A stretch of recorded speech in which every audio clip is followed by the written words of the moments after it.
បងប្អូនមើលវីដេអូបរទេសកុំឲ្យបងប្អូនថាខ្ញុំចេះថាហើយវីដេអូបរទេសអ្នកនេះគាត់ល្បីដែរ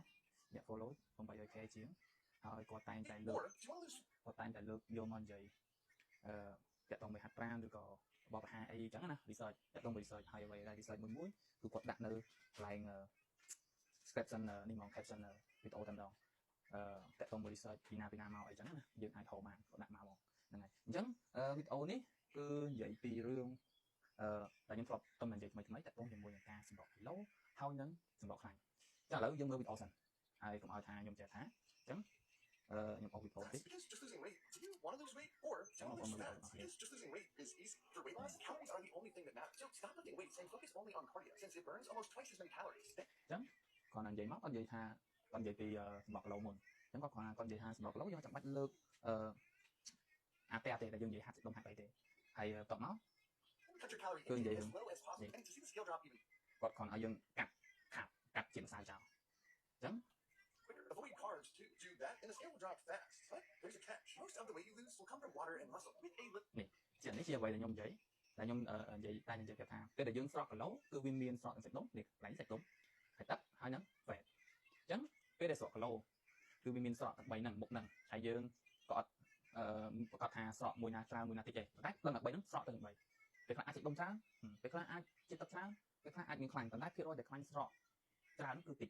នេះជាអ្វីដែលខ្ញុំតាមអ្វីដែលខ្ញុំគិតណាព្រោះអីខ្លាញ់មិនអាចហាត់ភ្លាមស្រក់ភ្លាមទេហ្នឹងអញ្ចឹងអានេះខ្ញុំគាត់បកស្រាយអញ្ចឹងឬក៏សុំកាត់បន្តិចបើខ្ញុំធ្វើវីដេអូអញ្ចឹងបងប្អូនចង់មើលវីដេអូគេដល់ចប់សិនឬក៏មើលមួយវគ្គខ្ញុំនិយាយមួយវគ្គព្រោះឯទៅទៀតទៅខ្ញុំនឹងនិយាយវីដេអូដែលគេនិយាយជាភាសាចិននេះជាវីដេអូនិយាយជាភាសាអង់គ្លេសហើយខ្ញុំក៏អត់សូវខ្លាំងជាអង់គ្លេសមកដែរគាត់ខ្ញុំមើលបានខ្លះហើយខ្ញុំកាត់ដីយកខ្លះតាក់ទងជាមួយនឹងហាត់ប្រាណខ្ញុំយល់លេងបានច្រើនគាត់ថាខ្ញុំដាក់ខ្លាំងនៅខាងអង់គ្លេសតែបើចិនអូខេខ្ញុំអាចស្ដាប់បានច្រើនហ្នឹងហើយអញ្ចឹងឥឡូវខ្ញុំឲ្យ start វីដេអូបន្ត So your metabolism will slow down. You'll end up with what most people call a skinny fat look. នេះអញ្ចឹងតាក់ទងជាមួយអាហ្នឹងទៀតពេលដែលយើងសម្រក់គីឡូណាយើងគ្រាន់តែកាត់ចេញទៅ low metabolism យើងនេះ low metabolism នេះហ្នឹងហើយហើយតបមកទៅជា skinny fat look មើលទៅដូចសំទោសអញ្ចឹង low as possible and to see the scale drop you go down. You'll end up skinny fat ហ្នឹងអ្នកខ្លះគាត់ដឹងហើយមើលទៅឃើញដូចធាត់ខឹងស្គមតែដូចធាត់មានដុសមកពោះអញ្ចឹងទៅហ្នឹងហើយ with what most people call a skinny fat look. And any weight you do lose, you'll probably gain right back as soon as you stop dieting. Which, friendly reminder, you can't do forever. Now, if you want to lose fat, calorie ហ្នឹងហើយអញ្ចឹងគាត់និយាយថាបញ្ហាដែលយើងសម្រក់គីឡូនេះពេលដែលយើងសម្រក់គីឡូយើងមិនចាំបាច់ទៅលើកគីឡូហាត់ប្រាណអីច្រើនក៏បានដែរឲ្យយើងកាត់បន្ថយខាប់មួយគឺយើងងាយស្រក់ហើយតែនេះខ្ញុំសរុបអ្វីដែលគាត់និយាយតាក់ទងជាមួយសម្រក់គីឡូ loss weight អញ្ចឹងដូចខ្ញុំបាននិយាយចឹងថាពេលដែលយើងសម្រក់គីឡូគឺស្រួលទេគ្រាន់តែបងប្អូនធ្វើរបបអាហារដោយយើងខាប់ចោលហើយយើងមិនខាប់រងកងក៏វាស្រក់ដែរស្រក់ច្រើនទេហ្នឹងហើយប៉ុន្តែវាមានកម្រិតហ្នឹងហើយអញ្ចឹងបើយើងបូកជាមួយហាត់ប្រាណពីច្រើនអ្នកដែលគាត់ធ្វើរបបអាហារហ្នឹងគាត់ទៅសម្រក់គីឡូទៅហាត់អីហ្នឹងគឺពីច្រើនឥឡូវហ្នឹងគឺហាត់ cardio អញ្ចឹងខ្ញុំសូមបន្ថែមជាមួយហាត់ cardio ហ្នឹងបន្តិចពេលដែលយើងហាត់ cardio ហើយយើងតមអាហារគឺបញ្ហាមួយទៀតពេលដែលយើងឈប់គីឡូរបស់យើងគឺងាយនឹងឡើងមកវិញ fat របស់យើងអាចនឹងឡើងគុណច្រើនជាងមុនដែលយើងសម្រក់ទៀតនេះជាបញ្ហាមួយហ្នឹងនេះគាត់ខ្ញុំកាត់បន្ថែមអូខេអញ្ចឹងឥឡូវសូម play បន្ត Still matter, but they're not the only thing that matters. There's a big difference between burning calories and getting fit. So instead of doing just cardio, focus instead on lifting heavy weights and setting a high step count. Then eat a small calorie deficit of no more than 25% that you can actually ហ្នឹងហើយអញ្ចឹងកុំឲ្យវែងពេកវីដេអូនេះដោយសារតែខ្ញុំអង់គ្លេសអត់ខ្លាំងហើយវែងពេកខ្ញុំក៏ចាំអត់ដែរអញ្ចឹងពេលដែលសម្រក់ខ្លាញ់យើងនិយាយថាយើងអត់តែសម្រក់ខ្លាញ់ទេអញ្ចឹងពេលដែលយើងសម្រក់ខ្លាញ់រាងកាយរបស់យើងវាអាចឃើញ fit តែយើងចង់បានអញ្ចឹងបងប្អូនដែលគាត់ចង់បានរាងកាយ fit ពេលដែលសម្រក់គីឡូដែលគាត់ចេះយកច្រឡំពេលខ្លះគាត់យកច្រឡំសម្រក់គីឡូហើយនិងសម្រក់ fat ដូចគ្នាតែដូចគ្នាទេហ្នឹងហើយចាវីដេអូនេះគឺខ្ញុំលើកមកនិយាយហ្នឹងខ្ញុំឲ្យបងប្អូនមើលពីបទទេផងកុំឲ្យថាខ្ញុំចេះនិយាយហ្នឹងគឺដោយសារអញ្ចឹងអ្នកខ្លះគាត់យកច្រឡំដែលគាត់ហាត់គាត់ក៏មិនដឹងដែរពេលខ្លះអញ្ចឹងពេលខ្លះសំបីតានិយាយអាក្រក់ស្ដាប់ពេលសំបីតាគ្រូគាត់អត់ដឹងដែរថាសម្រក់គីឡូសម្រក់ fat ហ្នឹងគឺវាខុសគ្នាមិនហ្នឹងហើយអញ្ចឹងបានខ្ញុំលើកវីដេអូហ្នឹងមកលើកធ្លាប់បាននិយាយខ្ញុំប៉ុន្តែឥឡូវខ្ញុំយកវីដេអូបទទេមកឲ្យបងប្អូនមើលទៀតហ្នឹងឥឡូវបកចូលមកវិញកុំឲ្យវែងឆ្ងាយពេកអញ្ចឹងតាក់ទងជាមួយនឹងគាត់និយាយនេះគឺគាត់ឲ្យយើងបន្ថយខាប់ដែរនេះប្រហែលជា 25% មុនយើងសម្រក់យើងញ៉ាំប៉ុណ្ណាយើងបន្ថយជាតិម្សៅហ្នឹង20ទុំថៃជាធ្វើម៉េចក្រ 25% អត់ឲ្យច្រើនពេកទេហើយតបមកយើងលើកគីឡូដែលយើងនិយាយថាយើងហាត់ប្រាណហ្នឹងហាត់ប្រាណមិនមែន cardio ទេគឺយើងចង់និយាយហាត់ប្រាណលើកសាច់ដុំហ្នឹងដែលយើងលេងជាមួយម៉ាស៊ីនទៀងខ្នងហាត់ទីអីចឹងណាហ្នឹងហើយ And the only macro you need to focus on is getting enough. ហ្នឹងហើយអញ្ចឹងឥឡូវនេះគាត់ដាក់មកនេះគាត់មាននិយាយតាក់ទងមួយចំណីអាហារ P protein C នេះ carbohydrate F នេះគឺ fat ខ្លាញ់អញ្ចឹងគាត់ដាក់នេះអានេះជាអាហារprotein មកពីណាមកពីសាច់មកពីស៊ុតមកពីត្រីហើយតមកខាប់នេះមិនប៉ាំងចេកដូណាត់គាត់និយាយណាតែនេះយើងអត់និយាយថាអាណាជាប្រភេទម្សៅជាម្សៅខាប់ carbohydrate ល្អឬក៏មិនល្អទេហើយតមកនេះជា fat ពី burn នេះដែលយើងជួយចិត្តអាហារសុខភាពជាច្រើនគឺមានដាក់ burn ណាបងប្អូនសង្កេតមើលឃើញហើយហ្នឹងហើយ If you don't know how much of those you need, there's ហើយបន្ទាប់មកគាត់និយាយថាតាក់ទងជាមួយយើងសង្កេតដែលយើងសម្បកខ្លាញ់ហ្នឹងគឺយើងផ្ដោតខ្លាំងទៅលើការញ៉ាំ protein បានច្រើនជាងច្រើនអញ្ចឹងពេលឡើងគីឡូអាហ្នឹងតាក់ទងជាមួយឡើងគីឡូឡើងសាច់ដុំហ្នឹងហើយនឹងជាមួយនឹងសម្បកខ្លាញ់ហ្នឹងខុសគ្នារឿងចំណីអាហារហ្នឹងទៀតដែរតែឥឡូវយើងអត់និយាយតាក់ទងមួយឡើងគីឡូឡើងសាច់ដុំទេគាត់និយាយរឿងថាចង់សម្បកខ្លាញ់ទេអញ្ចឹងសម្បកខ្លាញ់ញ៉ាំសារធាតុ protein បានច្រើនមិនមែន protein ម្សៅយើងផ្ដោតទៅលើ protein ម្សៅ supplement នៅក្នុងខ្ញុំនេះទេគឺវាមានសារធាតុ protein មាននៅក្នុងស៊ុតមាននៅក្នុងសាច់ត្រីមាននៅក្នុងសាច់ទ្រូងមាន់សាច់មាន់សាច់គោអីហ្នឹងត្រីសាម៉ុនអីហ្នឹងហើយក្នុងហ្នឹងគឺវាមានសារធាតុ protein ច្រើនផ្សេងក៏មានដែរមិនអត់ទេគ្រាន់តែវាតិចដល់អញ្ចឹងគេកំណត់ថាពួកសាច់ប្រភេទស៊ុតហ្នឹងគឺជាប្រភព protein ដែលច្រើន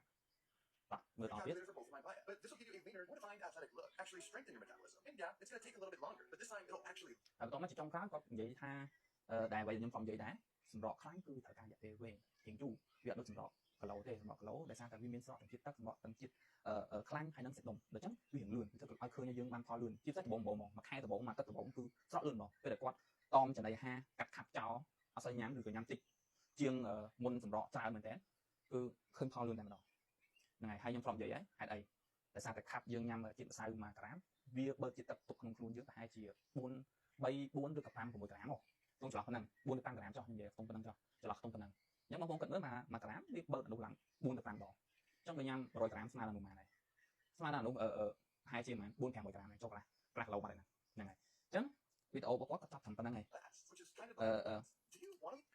ញ្ចឹងវីដេអូរបស់គាត់មានតែប៉ុណ្ណឹងគាត់គ្រាន់និយាយភាពខុសគ្នាហ្នឹងហើយតកតងជាមួយ metabolism ហ្នឹងចាំមើលខ្ញុំនឹងនិយាយបន្ថែមបងប្អូនចង់ដឹងដោយសារតែវាចូលកាន់តែច្រើនទៀតហើយ metabolism ស្អីគេអានតកតងជាមួយនឹ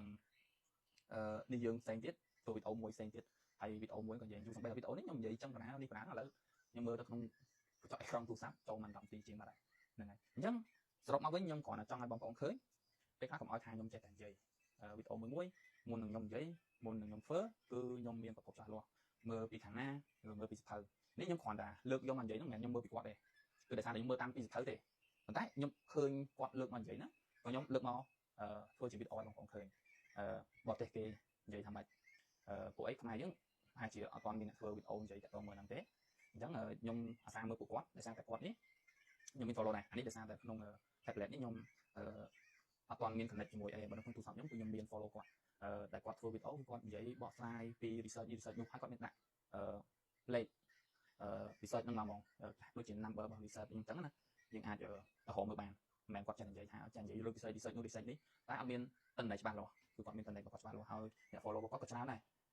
ចិត្តមកលានហើយច្រើនហើយវីដេអូរបស់គាត់ទូច្រើនបងប្អូននេះលើនេះសិតតែ M 6 M 10 M អីនេះវីដេអូរបស់គាត់នេះប្រហែលបងប្អូនមើលឃើញហើយគាត់បងប្អូនអាចមើលគាត់ឈ្មោះតូនីអាច search មើលហ្នឹងវីដេអូដែលគាត់និយាយមកតាក់ទងជាមួយនឹង supplement តាក់ទងជាមួយចំណីអាហារតាក់ទងជាមួយការហាត់តាក់ទងជាមួយអីច្រើន content របស់គាត់ធ្វើហ្នឹងនិយាយទៅ content របស់គាត់ធ្វើតាក់ទងជាមួយ healthy ហើយគាត់យកពី research មកហ្នឹងបងប្អូនអាចមើលហើយមានអ្នកមើលរៀងច្រើនរបស់គាត់ដែរ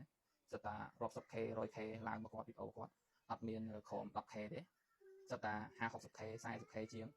M ក៏មានអានេះមក M វីដេអូនេះជិត 10M នេះមក M ជាង 5M ជាងអញ្ចឹងវីដេអូមានអ្នកគេមើលច្រើនដល់តែគាត់ធ្វើទៅមាន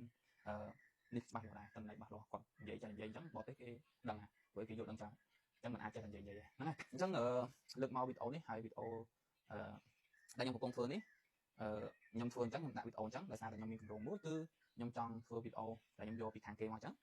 ហើយខ្ញុំបកឲ្យបងប្អូនស្ដាប់អញ្ចឹងណាយកឲ្យបងប្អូនមើលស្ដាប់ដោយសារខ្ញុំត្រៀមនឹងធ្វើវីដេអូប្រភេទចឹងអញ្ចឹងបងប្អូនមានរបបមិនដែរបើខ្ញុំធ្វើវីដេអូអញ្ចឹងបើខ្ញុំធ្វើអញ្ចឹងគឺខ្ញុំអាចចែកលេខឲ្យខ្ញុំមើលល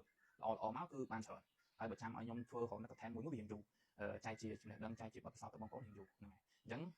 សង្ឃឹមថាវីដេអូខ្ញុំធ្វើអញ្ចឹងបងប្អូនអាចទទួលយកបានអរគុណចា៎ជួបគ្នាវីដេអូក្រោយ